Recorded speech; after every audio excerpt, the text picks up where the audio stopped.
नमस्कार प्रिय विद्यार्थियों, जीवी पॉइंट में आपका हार्दिक स्वागत व अभिनंदन। आज अपन कक्षा 6-7 प्रवाह हिंदी कार्यपुस्तिका जो 2024-25 में चल रही है उनके कार्यपत्रक 66 से 70 व आंकलन 12 को हल करेंगे। मैं उम्मीद करता हूं कि आपको ज़रूर समझ में आएंगे। मैंने अब तक कार्यपत्रक 1 से 65 तक हल करवा दिए हैं। अपने यूट्यूब चैनल की प्लेलिस्ट पे जाके देख सकते हैं। शुरू करते हैं आज के कार्यपत्रक नंबर 66। इसमें नीचे लिखी कविता को पढ़ना है और प्रश्नों के उत्तर लिखने हैं। शुरू करते हैं। कविता कुछ इस प्रकार है। सबसे पहले हाथी राजा है, वो बोलते हैं कि कहो शेर सिंह कहाँ चले तुम ढीले ढीले, रूप रंग उड़ गया लग रहे पीले पीले। तब शेर बोलता है तुमने भी गजराज कहाँ वह रूप गंवाया, सिकुड़ गई हैं खाल और चिपकी हैं काया। तभी हाथी वापस कहता है सुनो शेर सिंह जी तुमको मैं क्या बतलाऊं, जंगल सब कट गए कहाँ से भोजन पाऊं। तब शेर कहता है जंगल सब कट गए मित्र सब ताकत खोई, भूखा मैं मर रहा मित्र सब ताकत खोई। तब हाथी बाबा कहते हैं कि जंगल सब कट गए किस तरह पानी बरसे, पानी भर भर सूंड नहाने को मन तरसे। इस तरह कुछ पंक्तियां थी जो आपको बता दी। अब बढ़ते हैं इससे संबंधित प्रश्नों को हल कर लेते हैं। पहला प्रश्न कुछ इस प्रकार है, नीचे दी गई कविता को कहानी के रूप में लिखिए। ये जो कविता थी इसको कहानी के रूप में लिखना था। तो कहानी लिख लेते हैं कि एक जंगल में एक हाथी और एक शेर रहते थे। वे दोनों जंगल के कट जाने से बहुत दुखी थे। तब हाथी ने शेर से कहा कि तुम इतने ढीले और शरीर का रंग उड़ गया है, ऐसा क्या हुआ।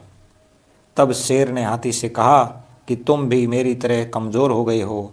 तब हाथी ने कहा कि अपने जंगल सब कट गए हैं, इसलिए भोजन नहीं मिलता है, इसलिए शरीर की ताकत है वो खो गई है। तब शेर ने कहा मेरी भी यही हालत हो गई है। तो इसका कुछ इस प्रकार उत्तर था। बढ़ते हैं। हाथी ने शेर से क्या पूछा। तो हाथी ने शेर से पूछा कि तुम इतने ढीले ढीले और पीले पीले क्यों लग रहे हो। यह प्रश्न पूछा था। अगला प्रश्न देख लेते हैं। शेर और हाथी का शरीर कमज़ोर क्यों हो गया था। क्योंकि जंगल के कट जाने के बाद उसे भरपेट भोजन नहीं मिलता था और वर्षा न होने से पानी की कमी और पेड़ सूख चुके थे, इसलिए हाथी और शेर का शरीर धीरे धीरे कमज़ोर होता जा रहा था।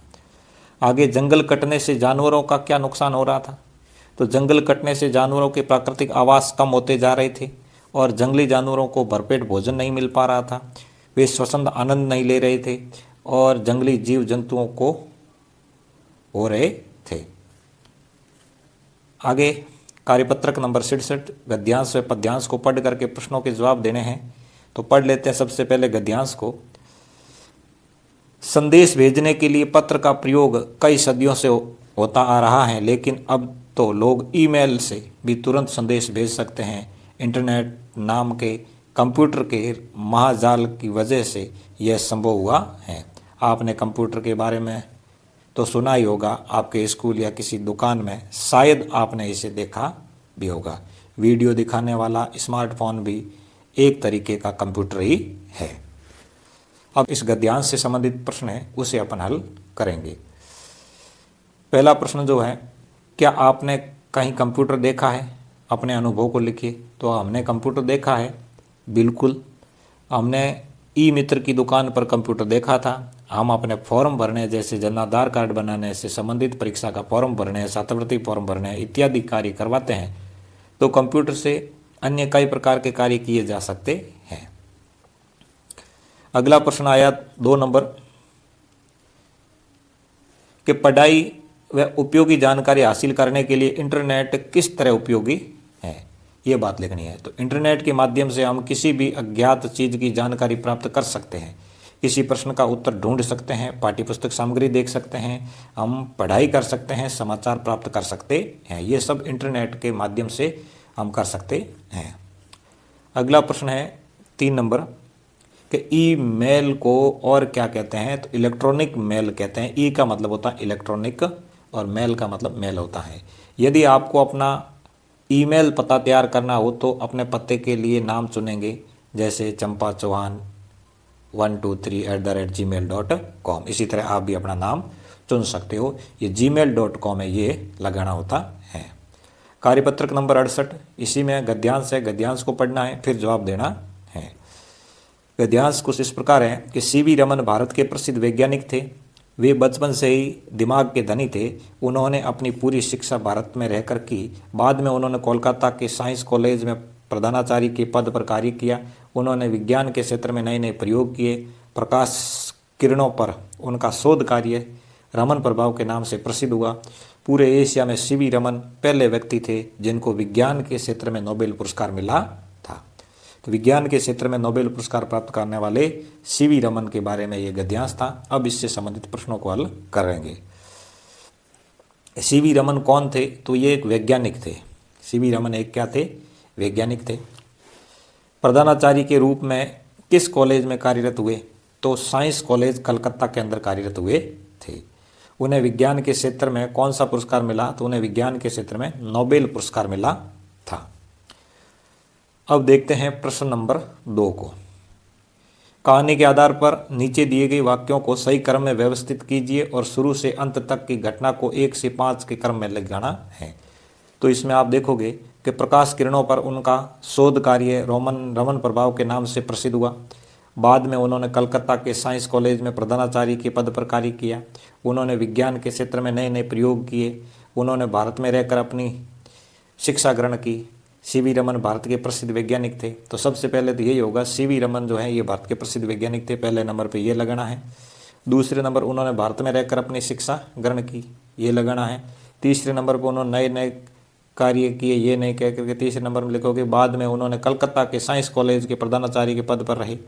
फिर चौथे नंबर पे ये लिखोगे और 5वें नंबर पे ये लिखोगे। तो ये लिखना था। बढ़ते हैं आगे, 3 नंबर प्रश्न को देख लेते हैं।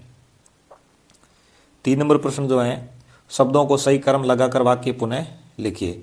यानी रस हिंदी खान की है, यानी हिंदी रस की खान है, ये सही क्रम है। एकता ही हिंदी की कुंजी राष्ट्र नहीं, हिंदी ही राष्ट्र की एकता की कुंजी है। हिंदी है रानी की भाषा, इन भाषाओं की रानी हिंदी है। सीवी रमन को क्षेत्र में विज्ञान के पुरस्कार नोबेल मिला, ऐसे नहीं लिखना था। सीवी रमन को विज्ञान के क्षेत्र में नोबेल पुरस्कार मिला, ये लिखना था। वैज्ञानिक भारत के सीवी रमन थे, नहीं, सीवी रमन भारत के वैज्ञानिक थे। इनका शोध प्रसिद्ध हुआ प्रकाश किरणों पर, प्रकाश किरणों पर इनका शोध प्रसिद्ध हुआ। ऐसे इसे सही क्रम में लगा करके लिखना था। उल्टे सीधे शब्द लिखे हुए थे, वाक्य बनाना था, बिल्कुल सही क्रम में बनाना था, यानी वाक्यों को सीधे क्रम में लिखना था। अब देखते हैं कार्यपत्रक 69, स्वविवेक से लेखन कर पाना से संबंधित प्रश्न है। इसमें निम्नलिखित शब्दों की सहायता से नीचे दिए गए चित्र है के आधार पर कहानी लिखनी थी। जैसे संकट है, चीखना चिल्लाना है, मित्र है, सबका मिलना है, सरपट भागना है, यूँ। तो इन शब्दों का प्रयोग करते हुए आपको ये बनानी थी। आप इसे आराम से लिख सकते हो, मैंने यहाँ बना दी है, आराम से इसे हल कर सकते हो। जैसे मैं एक बार पढ़ लेता हूँ कि किसी गांव में कुछ शरारती बच्चे एक बगीचे में पहुँचे। सुंदर सुंदर फूल देखकर वे उनको तोड़ने लगे, जबकि वहाँ लिखा हुआ था फूल तोड़ना मना है। लेकिन वे नहीं माने। जैसे ही उन्होंने फूल तोड़ने के लिए डाली खींचा और फूलों में बैठी मधुमक्खियों ने उन पर हमला किया। मधुमक्खियों के काटने से उन्हें जलन और पीड़ा होने लगी। वे चीखते चिल्लाते हुए सरपट भागने लगे। तब मधुमक्खियों ने उनसे कहा, अब पता चला दर्द क्या होता है। इस तरह फूलों को भी दर्द होता है। शरारती बच्चों को सबक मिल गया। तो ये कुछ इस प्रकार काल्पनिक कहानी थी जो आपको लिखनी थी, आपने लिखी होगी। बढ़ते हैं आगे कार्यपत्रक नंबर 70 की तरफ। पहेलियों को पढ़ करके उसको हल करना था। नीचे दी गई पहेलियों को पढ़ना है। पहली देखते हैं कि एक जानवर ऐसा जिसकी दूम पर पैसा, सिर पर है ताज भी बादशाह जैसा। इसी तरह पक्षी एक देखा अलबेला, पंख बिना उड़ रहा अकेला, बांध गले में लंबी डोर, आसमान का नापे शोर। बात पूरी कीजिए। अंडे से एक चूजा निकला, अंडे से एक चूजा निकला। उसने कुतिया से पूछा, यानी चूजा ने कुतिया से पूछा कि क्या तुम मेरी माँ हो? तब कुतिया बोली, नहीं, मेरे तो 4 क्या है पिल्ले हैं। तो पिल्ले भरना था। तुम्हारी माँ के तो 2 चूजे हैं। तब चूजा बोलता है, क्या तुम मेरी माँ हो? यानी लड़की से पूछता है कि क्या तुम मेरी माँ हो? तब लड़की कहते, नहीं, तो नहीं, मेरे तो 2 खाली जगह हैं, क्या बच्चे हैं। तुम्हारी माँ के तो 2 चूजे हैं। चूजा कहता है, क्या तुम मेरी माँ हो? कबूतर बोलता, नहीं, मेरी आवाज़ तो गुटरगू है। तब तुम्हारी माँ कुकड़ू कू करती है। चूजा कहता है, तुम कुक कुक करती हो, तुम ही माँ हो? मुर्गी कहती है, हाँ हाँ, मैं ही माँ हूँ। इस तरह ये लाइन है, आपको पूरी करनी थी। अब देखते हैं कार्यपत्रक नंबर 12 के अंदर गद्यांश दिया हुआ है। इस गद्यांश को सही ढंग से पढ़ेंगे, फिर इससे संबंधित प्रश्नों को हल करने की कोशिश करेंगे। देखते हैं, गद्यांश कुछ इस प्रकार है। एक बार स्वामी विवेकानंद अमेरिका में भ्रमण कर रहे थे। एक जगह से गुजरते हुए उन्होंने पुल पर खड़े कुछ लड़कों को नदी में तैर रहे अंडों की सिल्कों पर बंदूक से निशाना लगाते देखा, तो किसी भी लड़के का एक भी निशाना सही नहीं लग रहा था। तब स्वामी जी ने एक लड़के से बंदूक ली और खुद निशाना लगाने लगे। उन्होंने पहला निशाना लगाया और बिल्कुल सही लगा। फिर एक के बाद एक उन्होंने कुल 12 निशाने लगाए और सभी बिल्कुल सही लगे। यह देखकर लड़कों को बहुत आश्चर्य हुआ और उन्होंने पूछा कि यह आप कैसे कर लेते हो? स्वामी जी बोले, जो भी कर रहे हो अपना पूरा दिमाग उसी काम में लगाओ। अगर तुम निशाना लगा रहे हो तो तुम्हारा ध्यान अपने लक्ष्य पर होना चाहिए, तब तुम भी चूकोगे नहीं। अगर तुम अपना पाठ पढ़ रहे हो तो सिर्फ पाठ के बारे में सोचो, तभी तुम्हें सफलता मिलेगी। मेरे देश में बच्चों को यही सिखाया जाता है। इस तरीके से ये गद्यांश था विवेकानंद जी के बारे में। अब शुरू करते हैं इससे संबंधित प्रश्नों को। विवेकानंद भ्रमण कर रहे थे, कहाँ पर कर रहे थे? अमेरिका के अंदर। निशाने कितने लगाए थे विवेकानंद जी ने? 12 निशाने। उसके निशाने लगे कितने? 12 के 12 निशाने लग गए। लड़के निशाना लगा रहे थे किस पर? तैरते हुए अंडों की सिल्कों पर निशाना लगा रहे थे। अब आता है 5 नंबर प्रश्न। लड़कों का निशाना सही क्यों नहीं लग रहा था? क्योंकि लड़कों का ध्यान अपने लक्ष्य पर केंद्रित नहीं था। हमें अपने काम में सफलता किस तरह मिल सकती है? हम जो भी कार्य करें उसे बड़े ही तन्मयता और ध्यान केंद्रित करके करना चाहिए, तब हमें सफलता मिल सकती है। आगे है, निम्नलिखित वाक्यों में रेखांकित सर्वनाम शब्दों के सही भेद पर सही का निशान लगाइए। मैं हॉकी का मैच देखने गया, तो मैं है वो पुरुषवाचक सर्वनाम शब्द है। कल राजू ने मिलने कोई आया था, तो कल राजू से मिलने कोई आया था, तो यहाँ पे अनिश्चयवाचक है, कोई आ गया।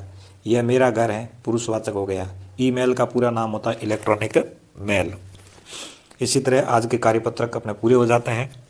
अगर मेरी मेहनत आपको पसंद आए तो वीडियो को लाइक, कमेंट व शेयर ज़रूर कीजिए। अगर इस चैनल पे आप नए हो तो इसे सब्सक्राइब कर लीजिए, ताकि आगे आने वाले वर्क बुक से संबंधित कोई भी क्लास हो आपको तुरंत नोटिफिकेशन मिल जाएगा। अगली क्लास आए, तब तक के लिए जय हिंद, जय भारत।